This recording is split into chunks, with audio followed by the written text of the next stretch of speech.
সবাই দফারেদি বলেন, তখন তারা মিষ্টি মুখ করছিল ওদেরকে ফাঁসি দেওয়ার পর। হ্যালো গাইস, আজকে আসছিলাম মিষ্টির দোকানে। মিষ্টির দোকানে সবাই ভিড়। গাইস, দেশব্যাপী মিষ্টির আনন্দ চলে আসছে আমাদের পাশেই। দেখি কি রকম মিষ্টি আছে। আসলে আমি মিষ্টির দোকানে সব একদম ভিড়। আসলে এবার দুজনে মিষ্টি মুখ করি। তো গাইস, আমাদের পাশে নিয়ে আসছে মিষ্টি।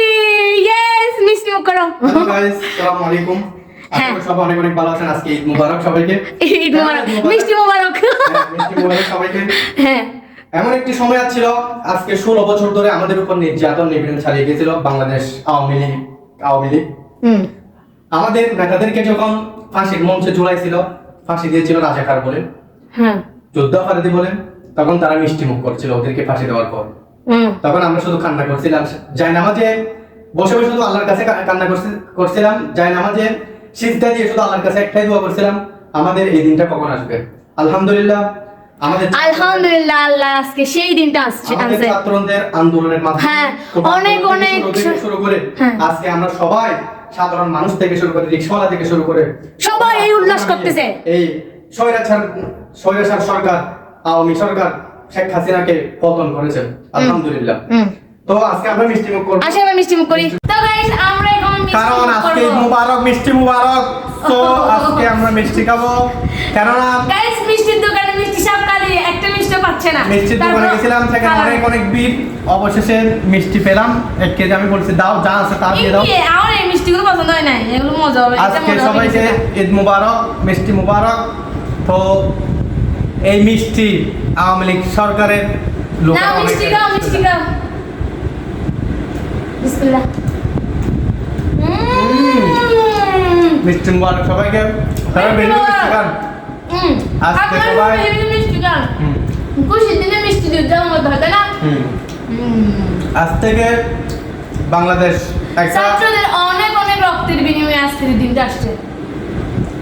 প্রাণ সেটা ভাবলে অনেক কষ্ট হয় যে অনেক ছাত্র মারা গেছে, কিন্তু এটা খুশি হয় যে এই স্বৈরাচারী সরকারের পতন হয়েছে। বাংলাদেশ 1971 সালে স্বাধীন হয়েছিল, কিন্তু আমরা সেই মুক্তিযুদ্ধ দেখিনি। দীর্ঘ 9 মাস ব্যাপী যুদ্ধ হয়েছিল, ভাষা আন্দোলন হয়েছিল 1952 সালে। সেখানে অনেক ছাত্র জনতা শহীদ হয়েছিল। এরপরে হয়েছিল গণ অভ্যুত্থান 1969।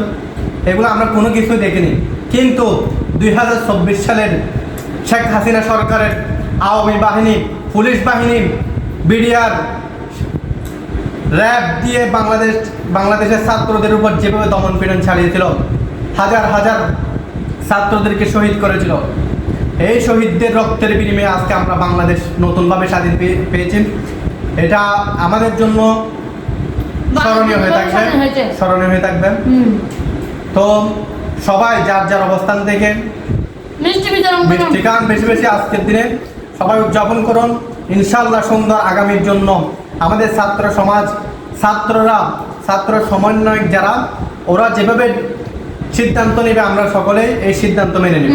ওদের হ্যাঁ, আগামীর বাংলাদেশ কেমন হবে, আগামী বাংলাদেশ কিভাবে পরিচালিত হবে, তারাই সিদ্ধান্ত নেবে। দীর্ঘ 16 বছর ধরে অনেক দল আন্দোলন করে আসছিল, কিন্তু এই শেখ হাসিনাকে কেউ পতন ঘটাতে পারেনি। আমাদের ছাত্র সমাজ যখন একবার জেগে উঠেছে, সেই ছাত্র সমাজের বিজয় ছাড়া ওরা বলছিল, ছাত্র সমাজ বলছিল শেখ হাসিনার পতন না হওয়া পর্যন্ত আমরা রাজপথে আছি। যত বুলেট আমাদের বুকে আসুক, আমরা সেই বুলেটের আঘাত সহ্য করে আমরা স্বাধীনতা ছিনিয়ে আনবো। ঠিক তেমনি আজকে দীর্ঘ 1 মাস যাবৎ আমাদের ছাত্ররা যে আন্দোলনের মাধ্যমে সূচনা করেছিল, সেই আন্দোলন রূপ নিয়েছে শেখ হাসিনা পতনের।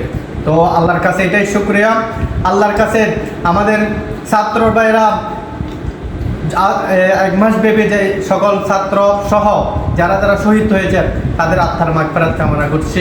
ইনশাআল্লাহ আগামী বাংলাদেশ হবে সুন্দর সুশীল সমাজ এবং জনগণের ন্যায়ের শাসক হবে এমন একটি সরকার আমরা দেখতে চাই। তো সবাই ভালো থাকবেন।